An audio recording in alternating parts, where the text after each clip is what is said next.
সকলোকে নমস্কাৰ মোৰ ইউটিউব চেনেল আৰু ফেসবুক পেজলৈ আপোনালোকক সকলোকে স্বাগতম জনাইছো আৰু আজি এজোৰ লৈ আহিছো হ্যাণ্ডমেড মিক্স পাটৰ কাপোৰজোৰ আছিল বেবি পিংকত আৰু তাতে মই এপ্লিক আৰু ফেব্ৰিক ৱৰ্ক কৰিছো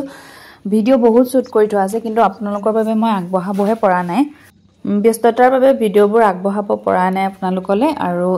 এজোৰ কাপোৰ কমপ্লিট হৈ গল কাস্টমাৰক দিলু বাৰু কাপোৰজোৰ আৰু ভিডিওটো আজিহে লৈ আহিছো আৰু আগৰ কাপোৰৰ ভিডিও সমূহত প্ৰায় কমেন্ট পাও কাপোৰজোৰ পিন্ধি দেখাবচোন বুলি এনেকৈ কমেন্ট আহে আৰু সেই কাৰণে মই অকনমান কাপোৰজোৰ পিন্ধিও দেখালো কাপোৰজোৰ মেলি পিন্ধিব পৰাকৈও বনাইছো আৰু এনেকৈ জাপটি কৰিও পিন্ধিব পাৰে অকনমান হেভিকে বনাই দিছো কাস্টমাৰে যেনেকৈ কৈছে তেনেকৈ বনাই দিছো আপোনালোককো তেনেকৈ বনাই দিব পাৰিম যদি আপোনালোকক লাগে আৰু ডিজাইনটো কেনেকুৱা লাগিছে জনাব ডিজাইনটো ভাল লাগিলে কমেন্ট এটা কৰিব ভাল লাগিছে বুলি আৰু কাৰোবাৰ যদি এনেকৈ এটো ডিজাইনত কাৰোবাৰ বনাব মন থাকিলেও বনাব পাৰিব আৰু এখন মেখেলাখন আৰু এজোৰ গোটেজোৰ কাপোৰজোৰ আৰু এই ফুলখিনিৰ ওপৰত মই ষ্টন লগাই দিছো আৰু কেনেকুৱা লাগিছে জনাব